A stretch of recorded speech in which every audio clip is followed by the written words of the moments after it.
Welcome to Quick Course Digest. Today we're diving into an introduction to career readiness, and we're going to treat it like a playbook. Think of this as your personal guide for navigating the entire modern job market, from that very first search all the way to landing the job and absolutely crushing it long term. Let's get into it. So here's our game plan. First, we're going to decode the hiring game so you know what employers are really thinking. Then we'll get into crafting your own professional brand. After that, we'll talk about making connections that actually matter, mastering that all-important interview, and finally, how to thrive once you're in the door. All right, first up, let's decode the hiring game. You know, the real secret to winning isn't just about having the skills. It's about seeing the whole playing field from the employer's point of view. Once you understand what they're truly looking for, you can position yourself as the only person for the job. So that brings us to the big question. What do employers really look for? It sounds simple, right? But the answer goes so much deeper than just the bullet points on a resume. At the end of the day, they're trying to figure out one single crucial thing about you. And that one thing is, are you a safe bet? Seriously, think about it from their side. Hiring someone is a huge risk. It costs a ton of time and money, and if they make the wrong choice, it can totally mess up a team's vibe.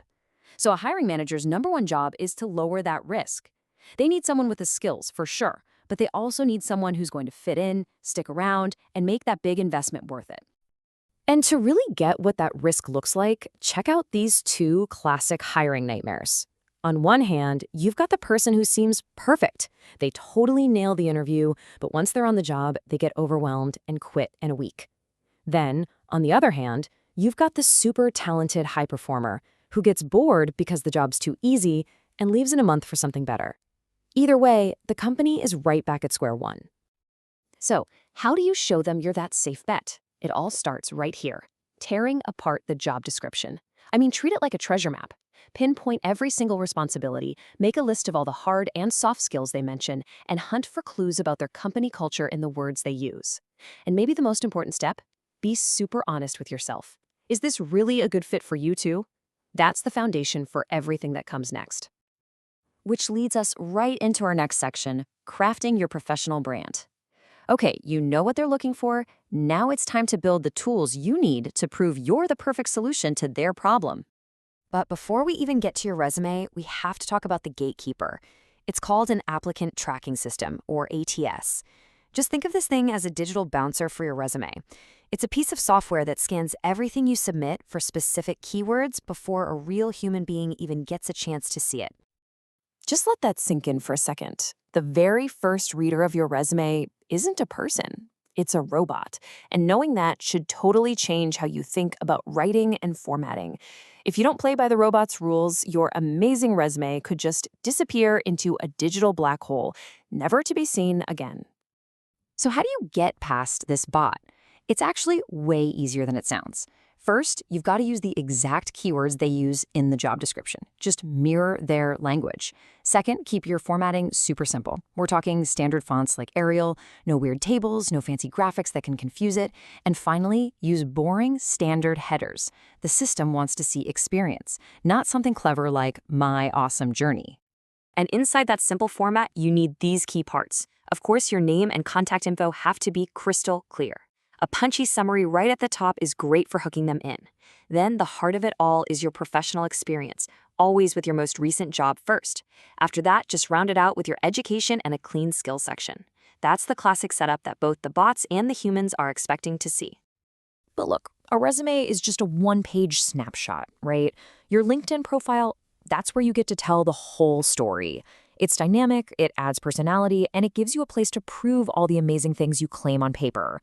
You can show off projects, get endorsed for your skills, and really build out your professional identity. And building a killer profile is pretty straightforward. Start with a nice professional headshot. It's your digital first impression. Write a headline and summary that really pop and show your value. And when you're listing your jobs, don't just list your duties. Talk about your achievements. List your skills so people can endorse you. And don't be shy about asking for recommendations. That kind of social proof is pure gold. Okay, so your resume and LinkedIn are looking sharp. Now it's time for the fun part, making connections. This is the active, hands-on part of the job search, and honestly, it's often the part that makes all the difference. If you only take one thing away from this section, let it be this.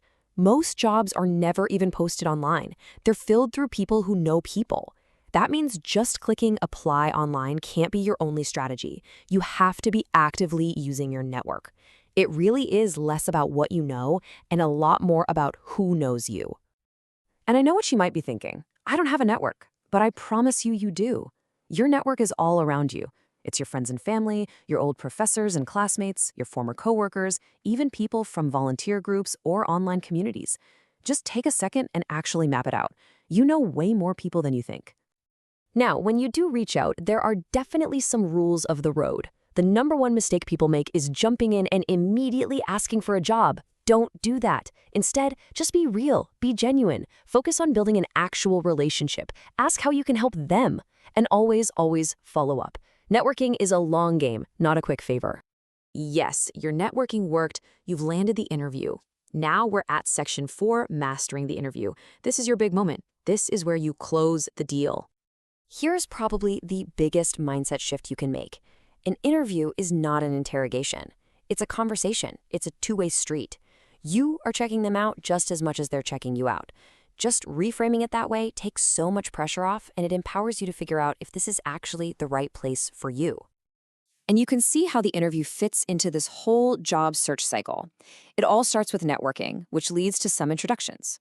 Those introductions turn into official interviews. But look at that last step, follow-up.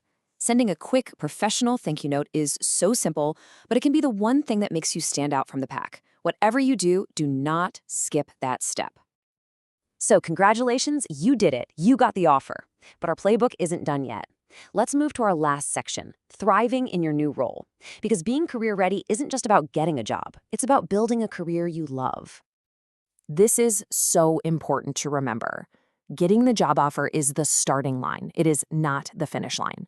From here on out, your success is going to depend on how professional you are, how well you adapt, and your commitment to always be learning and growing right from day one. And these are the keys that will unlock that success. Managing your time effectively so you don't get swamped. Working well in a team, because no one succeeds alone. Developing your emotional intelligence to handle all the different personalities. And communicating like a pro. These are the real tools you'll use every day to build an amazing career. And there you have it. We've gone through the entire playbook, from understanding what employers want all the way to thriving in your new job. The game plan is right here, the path is clear. So really, the only question left is the one on the screen. Your career is a journey. What's your next move?